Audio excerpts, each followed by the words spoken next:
Essa é uma urna funerária marajoara.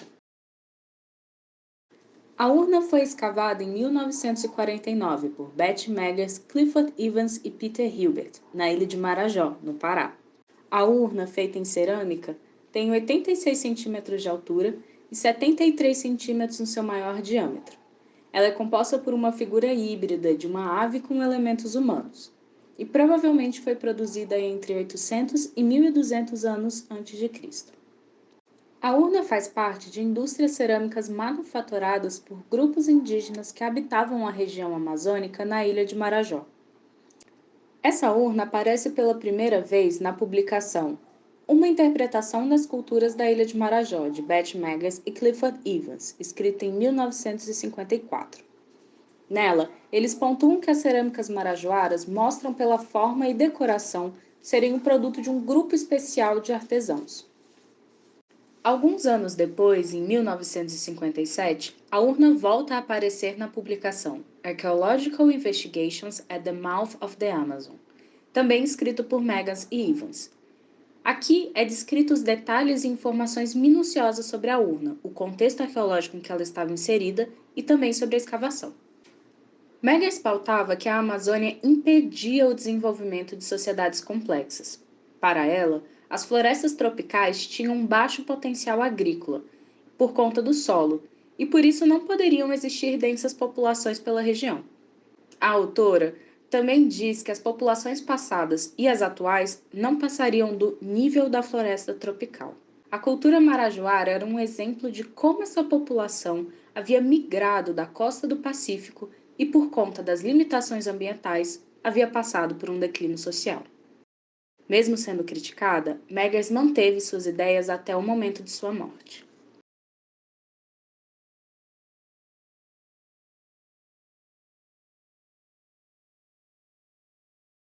Em 1920, Edith Hadant e William Meggers se casaram.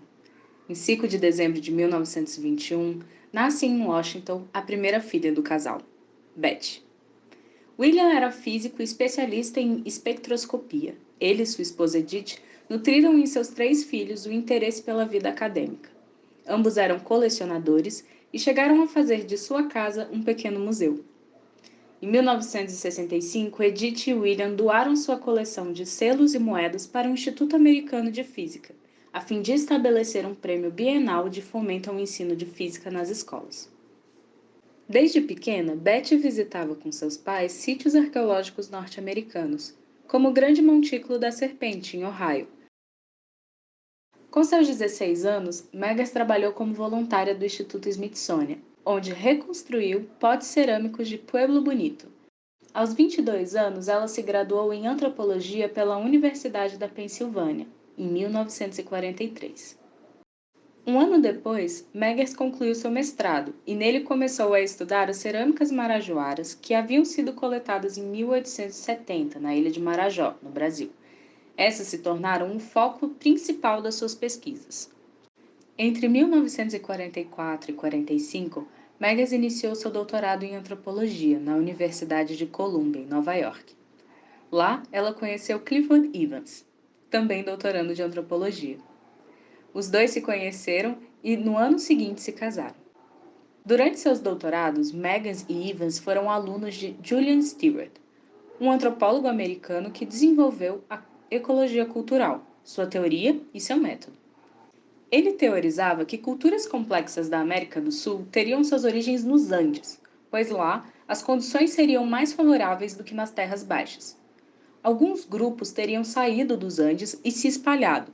Aqueles que teriam ido para a foz do Amazonas teriam encontrado dificuldades com o ambiente e teriam passado por um declínio, estacionando no nível dos grupos das florestas tropicais.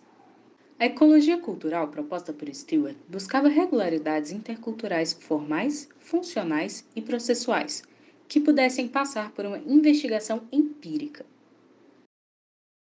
Meggers e Evans conseguiram financiamento para passar os anos de 1948 e 49 pesquisando nas ilhas de Marajó, de Mexiana e Caviana e também no Amapá. Eles aplicaram o método de análise cerâmica e seriação pautado por James Ford, e assim identificaram 5 fases cerâmicas na ilha de Marajó. a fase Ananatuba, a Mangueiras, a Formiga, a Marajoara e a Aruã, e produziram uma cronologia dessas tradições. A urna seria da fase Marajoara e seria a quarta fase na sequência de ocupação da ilha. Suas características iconográficas e complexidade do estilo colocam a sua produção entre 800 e 1200 anos antes de Cristo, um período definido pelo aumento da produção de cerâmicas cerimoniais. A fase Marajoara também é representada por vasos, estatuetas, pratos, tangas, bancos, tigelas, entre outros objetos. Em 1952, Meggers concluiu seu doutorado com a tese The Archaeological Sequence on Marajó Island, Brazil, with special reference to the Marajoara culture. Nessa época, nos Estados Unidos, cerca de 10% dos títulos de doutorados eram dados a mulheres. Meggers, anos mais tarde, diz que a sua classificação de cerâmicas da ilha de Marajó deixou claro que eram necessárias novas evidências arqueológicas para interpretar a sua origem e desenvolvimento. 2 anos depois, em 1954, Meggers publica o artigo Environmental Limitation on the Development of Culture, no American Anthropologist. Nele, Meggers fundamenta seu argumento de que as florestas tropicais não suportariam grandes populações com uma produção agrícola por anos. Os objetivos das pesquisas de doutorado de Meggers e Evans na Amazônia eram provar pela arqueologia a relação entre a ecologia e o desenvolvimento cultural. Assim, Meggers e Evans pautam 2 paradigmas. O primeiro, que as florestas tropicais não suportam grandes densidades demográficas, pois não permitem uma produção agrícola contínua. A segunda, que não havia evidência das indústrias cerâmicas terem se originado na ilha, e o estímulo ou o saber da produção das cerâmicas da ilha de Marajó seriam intrusivos, resultados de povos que migraram dos Andes para a região. Meggers e Evans expandem suas pesquisas para a América Latina a partir da década de 1950. Entre 52 e 53, realizaram estudos na atual Guiana e em regiões da Venezuela. Entre 54 e 61, Meggers e Evans trabalharam no Equador com a colaboração de Emílio Estrada. Através das datações radiocarbônicas e das datações relativas, eles criaram uma cronologia para o passado equatoriano. No ano de 1961, Meggers e Evans organizaram um seminário de análise cerâmica em Barranquilla, na Colômbia, junto com James Ford. Estiveram presentes nesse seminário arqueólogos de 8 países latino-americanos. De acordo com Meggers, o seminário foi uma oportunidade de desenvolver um critério uniforme para coletar, classificar e interpretar amostras de cerâmica a fim de produzir o esquema espaço-temporal necessário para reconstruir o desenvolvimento cultural pré-histórico ao longo de toda a faixa costeira. José Loureiro Fernandes, da Universidade Federal do Paraná, organizou em 1964 um seminário de pesquisa mensal na busca de estabelecer a arqueologia como uma disciplina acadêmica no Brasil e refinar os métodos de análise e a interpretação das cerâmicas. O seminário começou em 30 de março de 1964, sendo a primeira semana em Curitiba e as restantes no Museu de Arqueologia e Artes Populares, em Paranaguá. Os 2 foram ao encontro de arqueólogos brasileiros para construir um plano de pesquisa nacional. Criou-se assim o PRONAPA, o Projeto Nacional de Pesquisas Arqueológicas. Beth nos conta como foi a criação do PRONAPA. Em nosso retorno a Washington, nós começamos a estruturar um plano de 3 anos para uma pesquisa coordenada nos estados costeiros, com os arqueólogos treinados durante o seminário e um orçamento estimado. A cada participante foi solicitado identificar 3 vales fluviais, depois aumentado para 5, que talvez tivessem servido como rotas de migração e comunicação. O Programa Nacional de Pesquisas Arqueológicas, PRONAPA, começou em 1965 como uma colaboração entre o Instituto Smithsonian, o qual subsidiou a pesquisa de campo, o Conselho Nacional de Pesquisas, CNPq, representado pelo Museu Paraense Emílio Gold, que subsidiou a publicação, e cada instituição participante, que pagou por cada salário e concedeu as facilidades laboratoriais. O grupo de pesquisadores relacionados a Beth Meggers tiveram bastante apoio do governo americano e brasileiro, num período em que perseguições políticas levavam muitas vezes ao exílio e muitas outras à morte. As ciências humanas nas universidades brasileiras, apesar de terem em alguns momentos financiamentos, não eram consideradas necessárias pelo governo da ditadura, e apesar de bolsas e financiamentos de pesquisa, as humanidades eram uma área de conhecimento constantemente vigiada e censurada. Houveram 4 encontros dos participantes para compartilhar os dados levantados por cada um. Os objetivos iniciais do Pronapa foram a identificação de fases e tradições, a produção de cronologias relativas e absolutas e a reconstrução de rotas e direções de migração e difusão. Além disso, previa a fundamentação de um método e de um escopo teórico para a arqueologia brasileira e buscava estabelecer um quadro básico da história cultural do Brasil, além de treinar e estimular arqueólogos brasileiros. Ao longo das 2 décadas em que Betty Meggers pesquisava e publicava, a sua visão sobre a Amazônia foi desafiada algumas vezes. Edwin Ferdon, em seu texto Agriculture Potential and the Development of Cultures, de 1959, argumentava que os solos das florestas tropicais não eram tão improdutivos como Meggers afirmava. Em 1961, Roberto Carneiro publica Slash and Burn Cultivation Among the Quikuro Indians and Its Implications for Cultural Development in the Amazon Basin. Ele descreveu a produção e estocagem de farinha de mandioca pelos Quikuro, que viviam permanentemente no Alto Xingu. Ele argumentava que os Quikuro e outros povos teriam se originado na Amazônia, como Meggers dizia que não, e teriam durado desde a sua formação até a chegada dos europeus, quando sofreram um grande genocídio em massa. Alguns anos depois das críticas, Meggers publica um livro chamado Amazônia, Man and Culture in a Counterfeit Paradise. Com um tom determinista, Meggers continuava afirmando que os obstáculos ambientais eram insuperáveis para o desenvolvimento de culturas complexas nas florestas tropicais. No seu artigo The Indigenous Peoples of Amazonia, Their Cultures, Land Use Patterns and Effects on the Landscape and Biota, de 1985, Betty Meggers apresentava uma pequena mudança na sua teoria até então.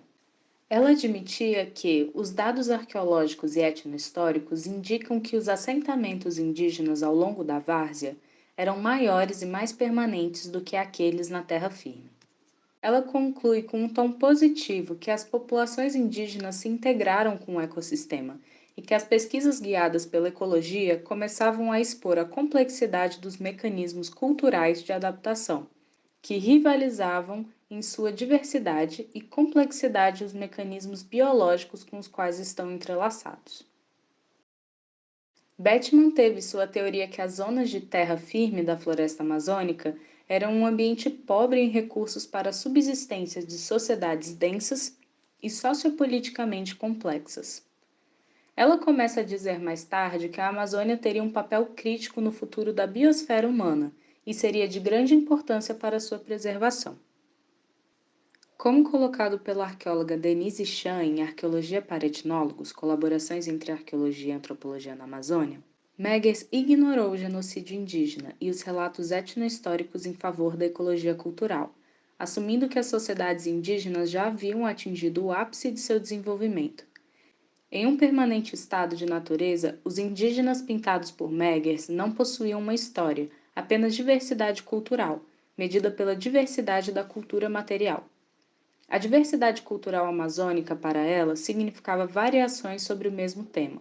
Suas motivações não eram apenas acadêmicas ou científicas.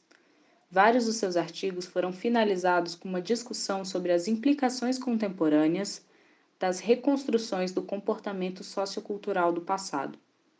Basicamente, ela alertava para o fato de que as sociedades indígenas exauriam os recursos naturais em um ritmo bem menos acentuado do que a sociedade industrial moderna, e de que qualquer forma de exploração além desses níveis levaria a desastres ambientais para toda a bacia amazônica, com consequências para o resto do mundo. Para Meggers, admitir que a Amazônia pudesse ter sido transformada pelos povos indígenas seria admitir a resiliência de seus ambientes e a possibilidade de explorá-los de outras formas, que levariam à sua destruição. Ainda que a intenção de preservação da biodiversidade fosse louvável nesse caso, a negação de agência e história aos povos indígenas constituiu um autoritarismo e etnocentrismo, cujas raízes podiam ser buscadas nos evolucionistas do século XIX. Em setembro de 2001, a Sociedade de Arqueologia Brasileira, a SAB, se reuniu no Rio de Janeiro e Eduardo Neves organizou um simpósio cujo objetivo era atualizar os desenvolvimentos recentes da arqueologia amazônica. A maioria dos apresentadores e Beth sentaram-se na primeira fila, como sempre. Ela balançou a cabeça ao longo de cada artigo e, no final, eu a apresentei a Eduardo, indiscutivelmente o principal arqueólogo amazônico atual, e recuei e tirei a foto no início desta homenagem. Vê-se Beth contando a Eduardo os erros e suas interpretações e em sua postura defensiva. A essa altura, Beth estava claramente declinada com sua perspectiva determinista ambiental, e ela sabia disso.